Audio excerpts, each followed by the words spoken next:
Good afternoon, everyone, or evening, depending on where you are in the world today, and welcome to AABC's Tab Talk webinar series.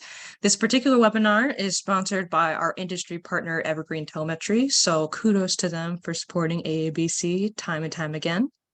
My name is Sam Schwartz, and I'll be your moderator today. I'm going to go over just about 4 quick notes before we get started. We encourage everyone to submit questions at any time using that Q&A button, but we will be holding questions until the end of the presentation, but please don't hesitate to submit them at any time as they come up. The chat function is available for you where you can make general comments and chat with attendees.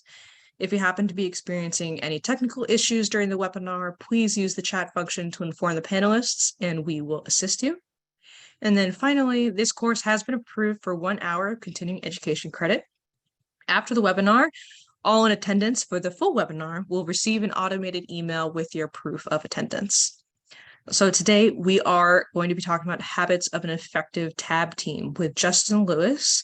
He's a certified TBE and CXA with more than 23 years of experience in balancing and systems commissioning. He has worked across the United States and is currently the Director of Operations at Technical Air Balance out of Phoenix, Arizona. So Justin, let's hop into it. I'm going to let you take over now.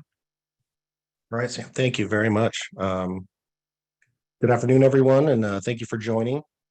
Again, I'd like to thank the AABC for putting this together and Evergreen as well for sponsoring and supporting. And so today's presentation is called Habits of an Effective TAB Team. However, I want to point out that the topic we are covering today is universal for virtually all teams and leaders. I mentioned leaders because we are really focusing on good leadership practices. We're going to emphasize the soft skills that really drive productivity and success. We will take a look at some case studies and situations both inside and outside of the construction world. The examples will help highlight key concepts of each of our talking points. So with that, let's jump into today's learning objectives. Today, we're going to talk about project approach, critical decision-making, effective communication, and proper documentation. These are 4 of the fundamental skills that every leader needs to develop.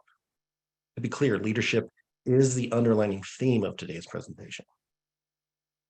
Individually, each topic deserves more attention than a 45-minute presentation can cover. My hope for today is that I can highlight some of the key points and ultimately inspire each of you to dig a bit deeper into one or more of these concepts. The development of these soft skills is as important as the technical training that we all focus on. As we move through the presentation, each of the 4 learning objectives will cross into each other as they all support the overall project management process. With that, let's look at our first habit. Project approach. Approach refers to the basic strategic outline for completing a project.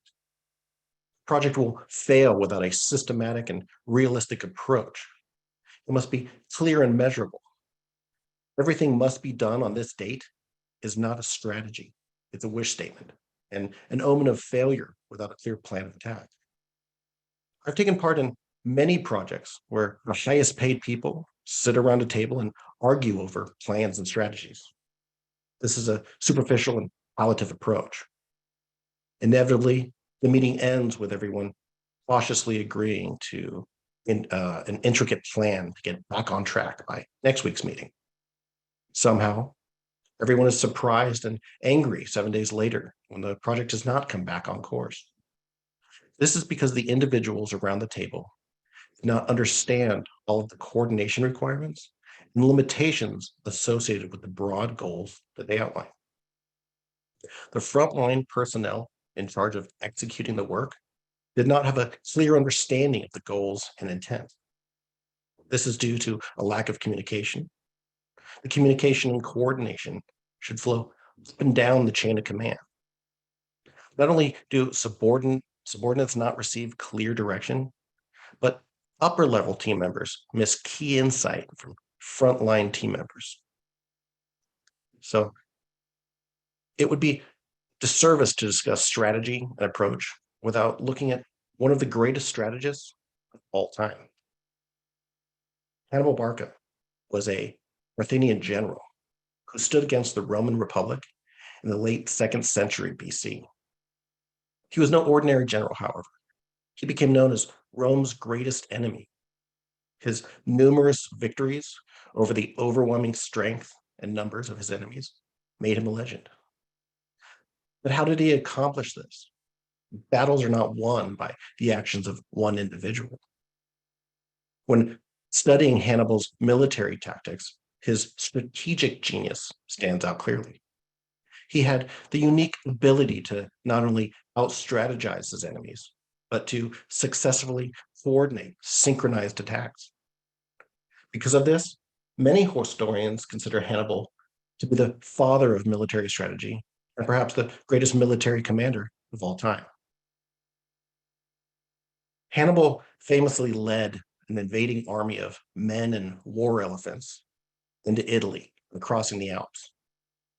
Later, during the Battle of Pribia in 218 BC, Hannibal's army secured a decisive victory and sent a chilling message back through the Roman Senate.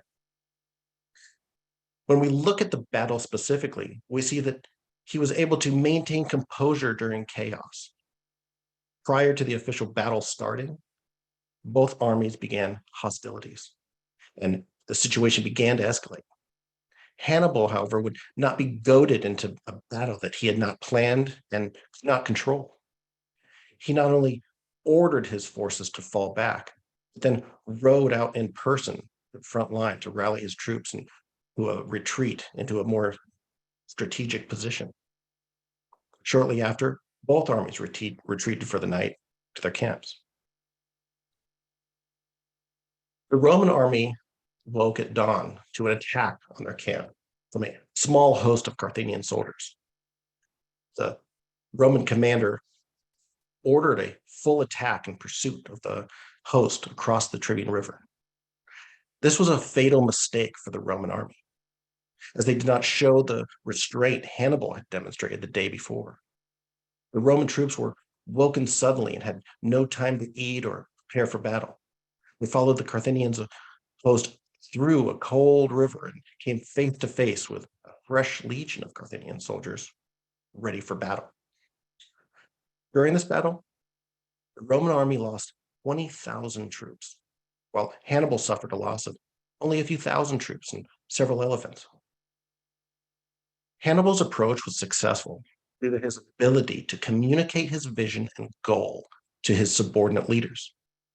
His willingness to lead from the front line and ability to inspire others truly earns him a space as one of the greatest leaders of all time. While we may not be asked to lay down our lives for our construction projects, understanding the strategies of history's great military victors can help us understand how to develop and hone our own strategic approaches. An approach needs to be standardized enough to ensure consistency, but flexible enough to accommodate project-specific obstacles. The ability to adapt is essential to success. Remember that the destination does not change. However, the path we take to get there may need to.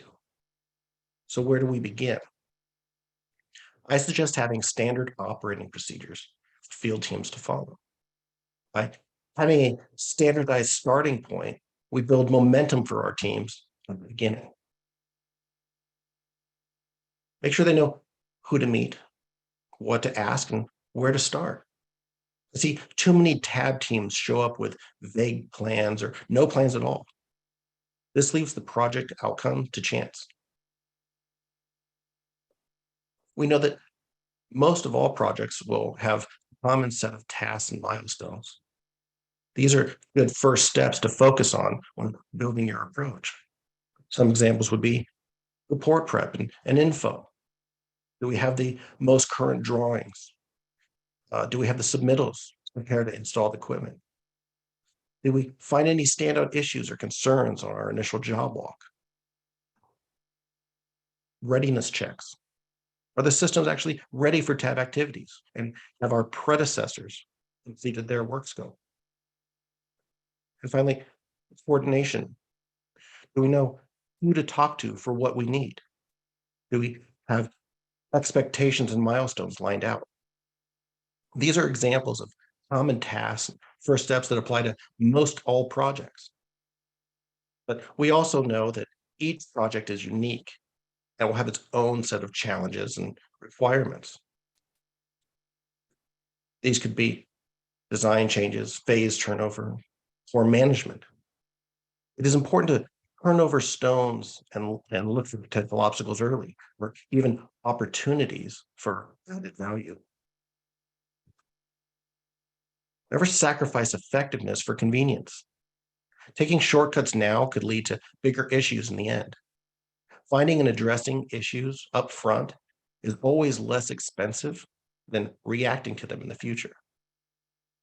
This is why all strategies need to lead to the end goal.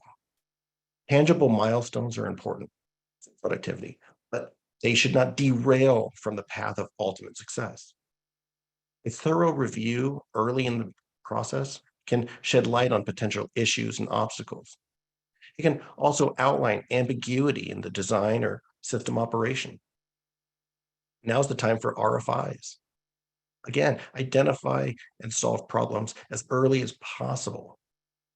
This will save everyone time, money, and headaches later. In addition, this is when the concerns and questions you have can be documented and addressed. If you raise concerns and they're disregarded, then you're more protected if something happens and you've brought them to everyone's attention. But be realistic. Effective forecasting is our prediction of the effects of our actions in the future. When we build a plan or strategy, we must take into account the potential pitfalls and execution. Forecasting forecasts are often based on ideal conditions and highest level of effectiveness. And how many projects have you worked on that actually run that way? They don't. There's always entropy of some kind. It could be practical drift. This is the natural deviation of actual performance from the ideal expectation of performance.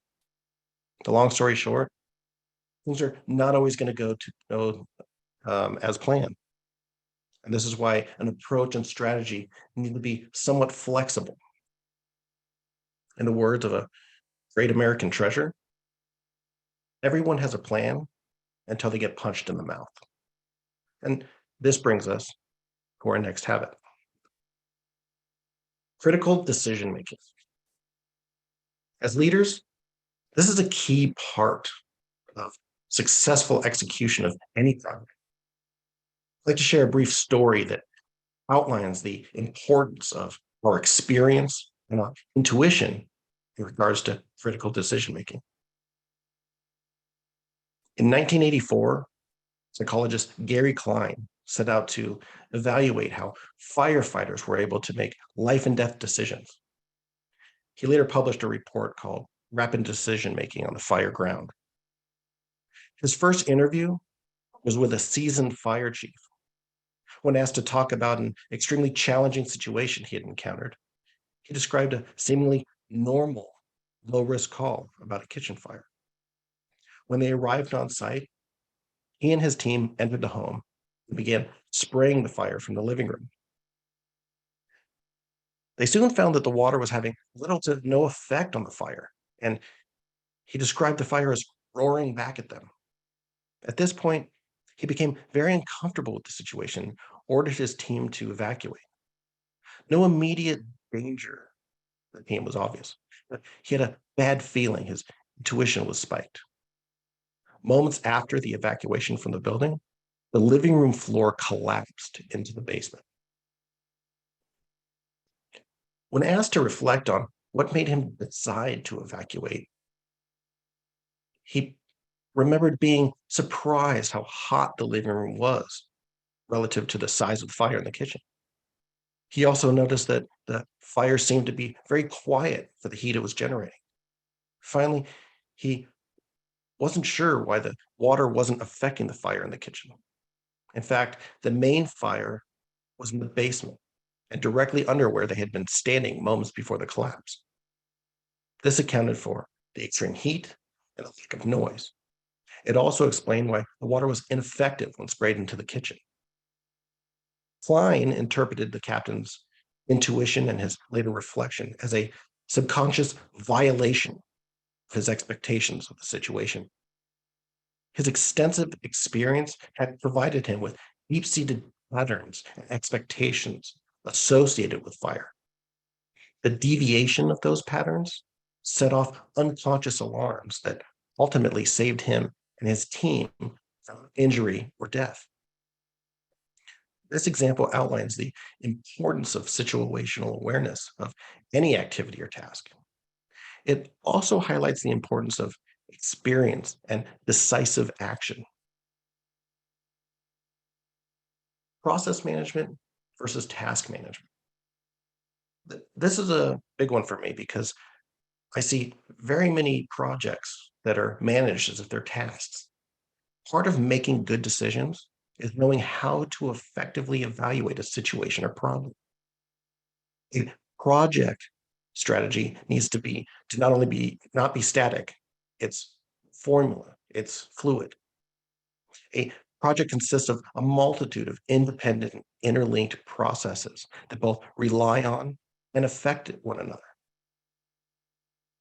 It can be thought of as a machine with many moving parts intricately linked. To manage a process, system thinking must be employed. Strategies for smaller tasks and milestones often require a more analytic approach. The two approaches differ in their tactics used to solve a problem or complete a task. This higher level of project coordination, the effects of many different processes and tasks must be managed. This includes the coordination of overlapping activities and predecessor requirements. A change to one system component can dramatically affect the momentum of the entire system. For this process, a system think approach is required. This is a complicated and collaborative process and can be hard for analytical thinkers to understand the value of the strategies. Examples of process management would be stairwell pressurizations, pressure cascades on labs or clean rooms, and setting up complicated loop DPs. The functionality of each of these processes are reliant on multiple systems that must all work properly together.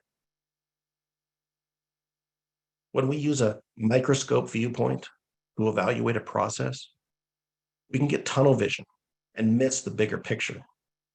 From this perspective, we may miss clues that our strategy is inappropriate or in jeopardy.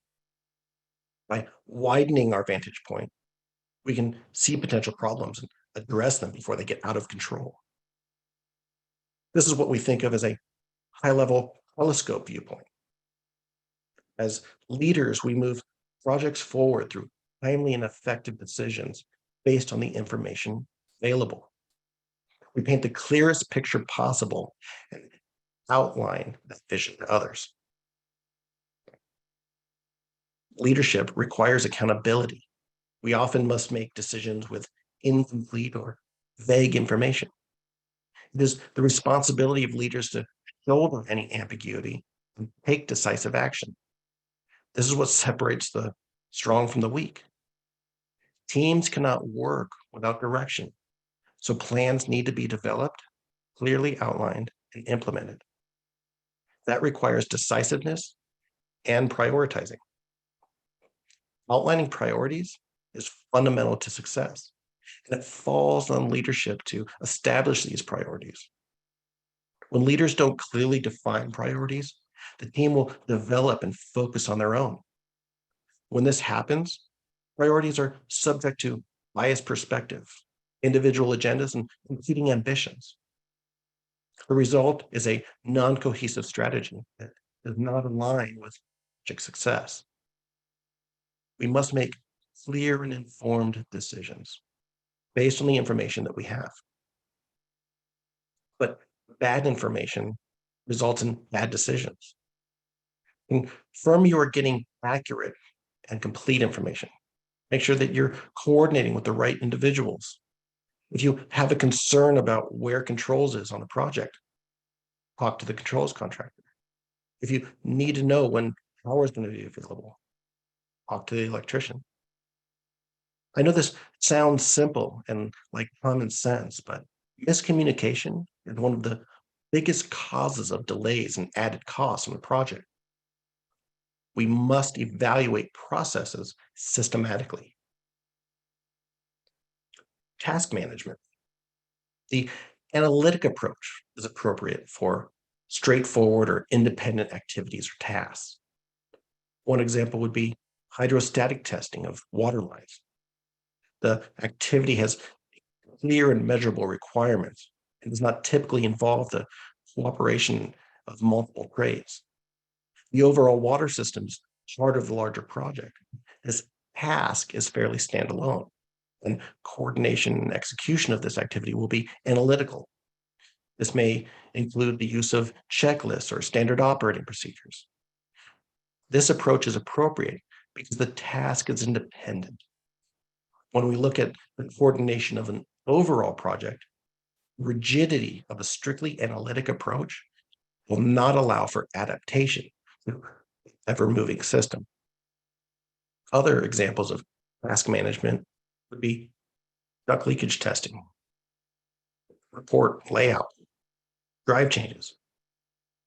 These tasks are items that need to be done and may be part of the overall scope.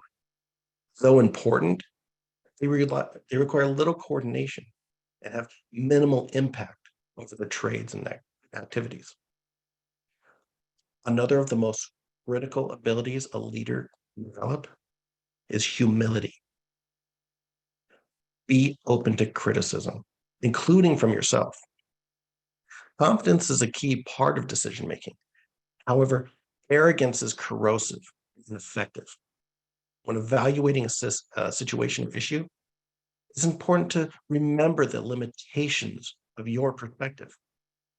Ego is the biggest obstacle holding back personal growth. Remember that the goal is not to be right, it's to get it right. By allowing for and even encouraging critique and criticism of your ideas will help test and validate your decisions. Look for new perspectives and figure out what you didn't know, you don't know. Keep in mind that there are pros and cons to collaborative decision making, just as there are with independent decision making. To effectively manage collaborative decision making, ground rules and culture are key. Selective evaluation strategies require a shared respect from participants and a trust in the process. Clearly outline the goals and why they are important will set the tone for the team. All members are encouraged to participate, and the process should not be driven by one or two strong personalities. When collaborating with others, one important trap to be aware of is naive realism. This is the tendency to believe that the world exists exactly how we see it. We assume that our interpretation of a situation is unfiltered by our emotions and experience and bias. This is not true, however. We are always subconsciously fitting our worldview into what makes sense to our perceived understanding. Strategies should be designed to accommodate the reality of a situation. The reality of a situation should not be manipulated to accommodate the strategy. It is important to recognize and check our bias. It's the only way that we can become effective decision makers. This brings us to habit number 3, effective communication. The fact that you know what you're talking about does not mean someone else understands what you're saying. Though it's around a conference table, that plans and priorities are outlined by individuals with relatively high levels of responsibility, the execution of those plans are carried out by subordinate team members. Team members at all levels of the project impact the end result. Each individual has a combination of company, project, and personal priorities and motivations. Without effective communication, goals and priorities may be up for interpretation. It is the responsibility of the management staff to not only outline goals, but to clearly and effectively communicate the process and strategies to achieve them. If the strategic approach or intent of the plan is not clear to everyone involved, then well-intentioned but inappropriate reactions to the issues can derail progress. By focusing on directive without a clear understanding of the actual goal, the individuals implementing the plan will have tunnel vision and may miss opportunities to improve or even save the project before disaster strikes.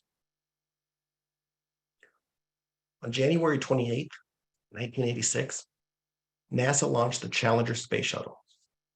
The Challenger space shuttle had been deployed on 9 successful missions previously. It had successfully completed almost 1,000 orbits around the Earth.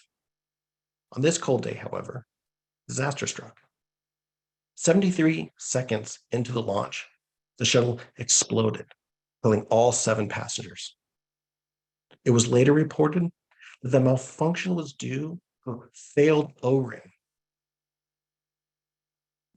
The Challenger disaster is an amazing case study in failed project management.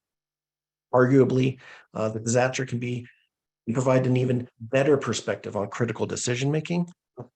For today's discussion, we're going to concentrate on the communication breakdown specifically.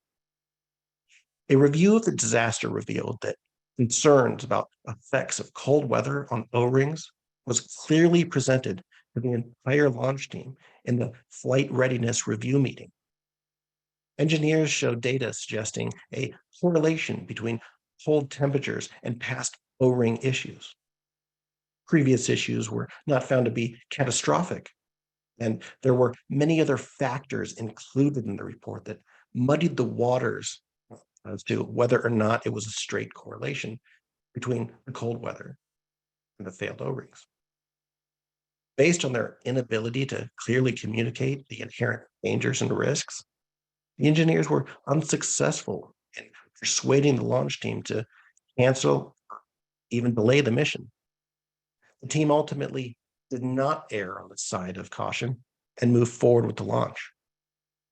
Later, a more thorough evaluation was done, and past O-ring issues were definitively linked to cold weather. The NASA team dismissed known issues as normal deviations. Had an evaluation of the past O-ring failures been thoroughly evaluated and communicated, the launch team may have made a different decision, and 7 lives would not have been lost. This situation reminds me of one of my favorite quotes of all times from George Bernard Shaw.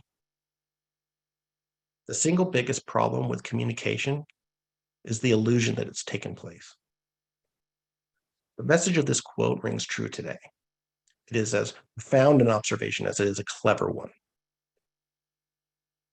According to a 2017 study, Project Management Institute, ineffective communication is the primary contributor to project failure 1/3 of the time. It had a negative impact on project success more than half the time. Additionally, the study finds that 56% of risk project costs can be attributed to ineffective communication. This can add up to a lot of money left on the table. As TAB professionals, we have a unique set of experience and perspectives that can dramatically improve the project closeout process. This is why it's critical we are intimately involved with the scheduling and coordination meetings and communicate our needs and concerns early in the process. Communication is a team sport.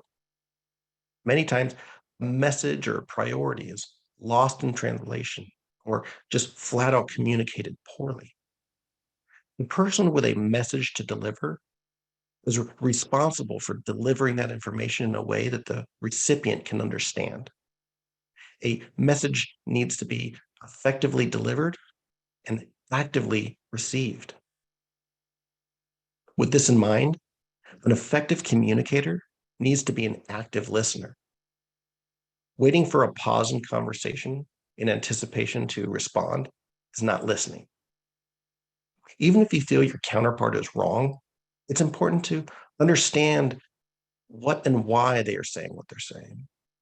It's the only way that we can come to an understanding. When we effectively communicate with others, we can understand each other.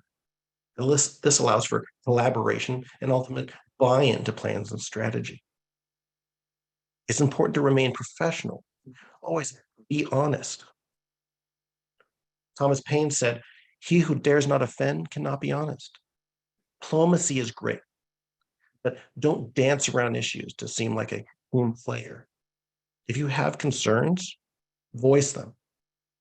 The world already has too many yes men and women. And remember,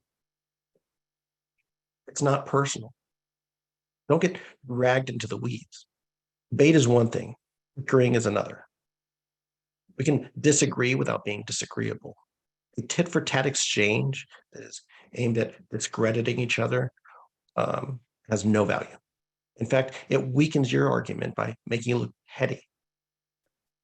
On the other hand, we cannot shy away from critique, both received and given. Some people seem to not be able to handle criticism, act as though they're victims of a vicious attack. We must not become or placate to these emotional hemophiliacs.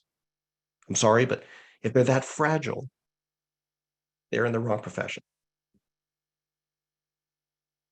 Remember to always look for cause, not blame, when evaluating a situation. Rigorous and even intense debate is normal and an important part of teamwork and collaboration. With that said, bickering and finger pointing are not productive, and they ruin trust and credibility. Finger pointing will put everyone on the defense, and the end that ends cooperation. Another point to remember, effective communication has as much to do with what not to say as how to say what you need to say. Tell your customer and team everything they need to know about a situation, not everything that you know or don't know about a situation. Muddying the waters with speculative or supplemental information does not make you look well informed or smart. It can make you look confused and uninformed. This brings us to our final habit: proper documentation. I cannot stress the importance of documentation enough. Our responsibilities and liabilities are driven by contracts and record documents. We should show no less respect and caution to the record keeping of our progress and strategic decision making. If it's not written down, it didn't happen. Now, I'm sure many of you have heard this before. If you haven't, repeat it. Print it out and put it on your walls. Proper documentation is both our armor and our ammunition in battle. It protects us when our predecessors miss dates or do poor work. It also justifies delays to the schedule and change orders for lost time and scope creep. Thorough documentation is one of the most important duties that our teams are responsible for. Qualify your documentation. Make sure your team understands what is required of them and what contingencies there are. Outline who's responsible for completing and submitting documentation. For instance, what documentation do you require from others? This may include pre-tab checklists, issues resolution logs signed off and dated, If your team's not going to mobilize to a project before receiving pre-tab checklists, make sure that the team understands this and makes that a priority. What ongoing documentation are you going to provide others? Efficiency lists, progress reports? Does your team know who we're sending them to and how they're sending them? How often do they need to be updated and sent out? Are they items for email or do they have hard copies on site? What documentation from others will you be contributing to or signing off on? This refers mostly to commissioning assistance, pre-functional checklists and functional checklists. How are you filling them out? Online or hard copy? Is there an app or a login that you need to get? When are you required to update them and to who? What documentation will you keep in-house? Daily logs, incident reports? What does your company require for backup record keeping? And finally, what documentation are you required to fill out? Pre-task plans, job hazard analysis? Many sites and customers have procedural or safety documentation that they require daily or per task. Does your team know what is required and who to get it from and turn it into? This goes back to coordination. If I had more time, I would have written a shorter letter. Blaise Pascal. Blaise Pascal was a French mathematician, physicist, inventor, and philosopher. This quote highlights the delicate art of storytelling that we call reporting. Think about what and how you are communicating your message on paper. A picture may paint 1,000 words, but 1,000 words can often paint a bad picture. Don't ramble. Cut to the chase and focus on your message. Documentation should be clear and articulate. Be thorough, not lazy with your documentation. In the end, our documentation is our deliverable. So, funny story, years ago, I was reviewing a report for a small project, and I came across a fan with no motor information, no drive information listed. There was no note, but the distribution had been balanced. The rest of the report was complete, so I called the technician who was on site. I told him there was missing information and we needed to either get that information or outline why it couldn't be gotten. He asked me, "Did the office not type my note?" This is back when everything was done on paper and we had someone typing our reports. I went and pulled the field report and turned to the test form in question. At the bottom corner in pencil, there was a almost illegible word scribbled, spiders. I called the technician back and said, all I see is the word spiders. He said, exactly.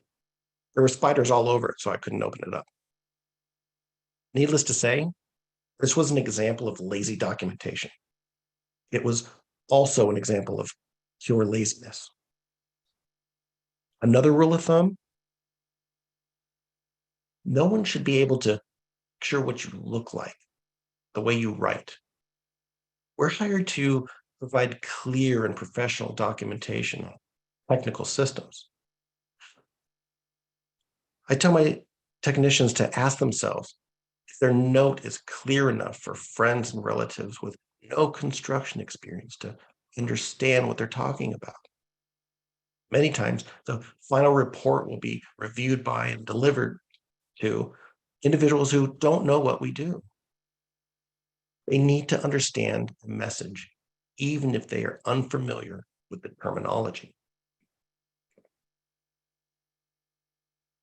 Refrain from pontificating superfluously. What do I mean by that? Don't be pompous.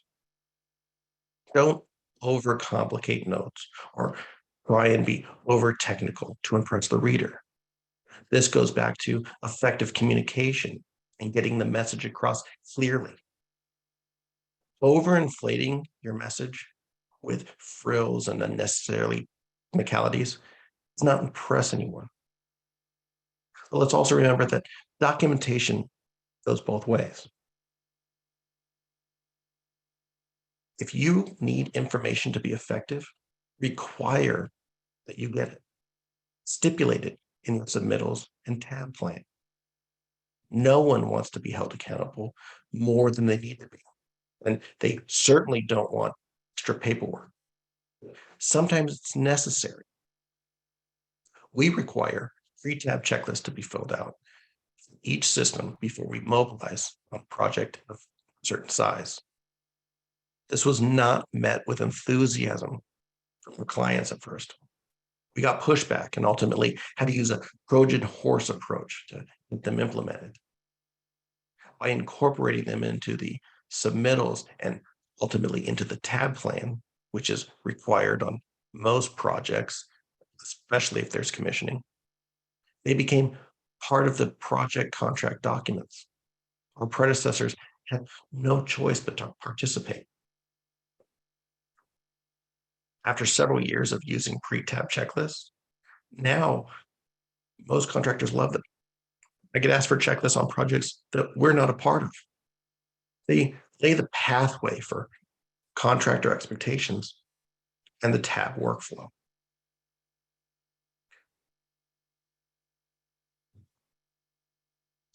Today we covered 4 skills that leaderships need to, all leaders need to develop: project approach, critical decision-making, effective communication, and proper documentation.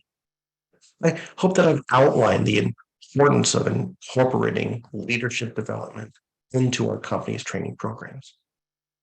If you're a technician looking to climb the ladder and become more valuable, these are the skills that will get you there. If you're a manager, these skills will help your teams be more effective and thorough. With that, I think we are open for questions. Okay, thank you so much, Justin. Let's jump into it. So question number 1, someone's asking, who is responsible for the drive changes? Interesting question. So the drive changes, it's a little ambiguous with the AABC. Because we're independent, we're not supposed to be installing. However, many specifications actually spell out right in the job specifications that lab is supposed to include drive changes. Now, we never include drive changes because we don't know if they will need them and how much they'll be. But ultimately, we do give the option to purchase and install the shivs for a company. It's really the responsibility of the company that installs the equipment, typically the mechanical contractor. They're hired to deliver a piece of equipment that meets the specifications. We run into a lot of carrier package units that always seem to run significantly high and require a drive change. It's been really a hit or miss on how people deal with that. Sometimes if it's a small project, they'll just ask us to get changes. We'll give them a change order and charge them for the parts and time to do it, and we do it. Other times we're asked to evaluate the situation, give them static pressure profiles, and they end up taking it to the manufacturer and having them provide the shifts and drives. Perfect, thank you. Another similar question on responsibility. What is the responsibility of the tab technician regarding project communications? A project tab technician, it kind of depends on the company that you're at. The tab team is responsible for communicating progress and issues. Typically, we communicate directly with our technicians communicate directly with our customer. Their project manager receives a daily log or deficiency daily. If it's a if it's a decent sized project. Some projects don't require that, but whether that comes from the technician or whether that technician provides that to their supervisor and the supervisor provides that to the customer, that's really a company question. So the long story short is the tab team is responsible for letting them know what's going on, what the issues are. A side note on that is with pre-tab checklists, we don't like to do a lot of punch list. We ask that the pre-tab checklist be done. That way, we're not running punch list. A lot of times, test and balance is used as quality control and for other trades. We're not there to give a list to the entire team on where electrical is, where controls is, and where mechanical is. Now, we know that not every project is going to be perfect and we're going to run into issues, but I really push for pre-tab checklists because that sets the precedent that that's not what we're doing.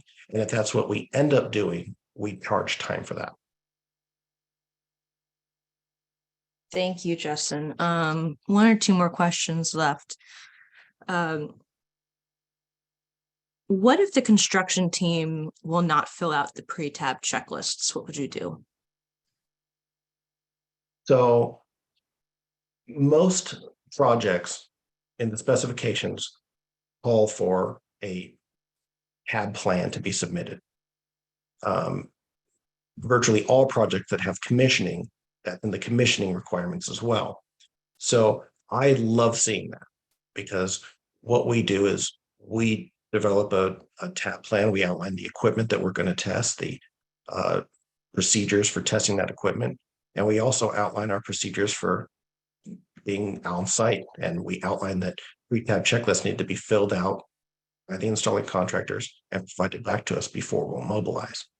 When we send those in and incorporate them into our tab plan, once they're approved, they are their contract document. They have no choice but to participate. And if they don't, then we end up just back charging and saying, well, we've come out, you have to outline and kind of stand your ground a little bit and outline what you're going to put up with. We make them sign them, and if they won't, then we send out an email up front saying we're going out there because you said it's ready. And if it's not ready, we're going to outline what's not ready and we're going to charge you to remobilize. Okay, thank you. So another question came in. Most projects we work on that require pre-tab checklists require our techs to perform these. Is this what you are encountering as well? No. So there's 3 functional checklists that come from a lot of commissioning agents. The pre-functional checklists basically that's our responsibility to say, yes, we've completed the tab on a specific piece of equipment or system. What I'm referring to is the pre-tab checklist that you give to your clients and to the construction team as whole. So we outline basically what we're going to need. So if we're working on a VAV system, we put down there, has the controls been completed? Is the air handler operating under static control? Are safeties in place? Is all distribution complete? Are we on permanent power? Outlining all of the things that need to be done before we can really do the job. And we submit that, and we require the responsible parties to sign that off and send it back to us. Okay, thank you, Justin. And the final question that came in, they were just asking what tab software would you recommend today? I just want to say we can't specifically recommend one software over another, but we do have a list on our site called Industry Partners, and I do believe that most, if not all, tab softwares are listed on there. Do you have any input, Justin? Yeah, I know so in our company, we actually don't use the tab software. We work off of Excel and Word documents. It's somewhat dinosaur, but we like it. And I know some of the companies that we work with have do use the software. There's pros and cons to both. You obviously have a lot more control and customization when you keep it in-house, but there are some definite pros. I know there's they're listed on the AABC website, and I know there's several of them that do come and sponsor at the tab ops and some of these others that come and sponsor at the conventions. Okay, great. So that's all the questions that we have. So we could probably wrap up. Justin, thank you so much for coming on and giving us a great presentation. Thank you so much for having me. I really appreciate it, and I hope everybody enjoyed it and got something out of it. So yeah, great to have you back. Okay, so CX Energy, that's coming up in May, early May, and then AABC is hosting a test and balance seminar, very highly attended, and we hope to see you there. And you can use tab 10 to get a 10% discount right now. You just head to cxenergy.com. You can also head to aabc.com to check out the lineup that we have going on. And we are looking forward to meeting you in Texas.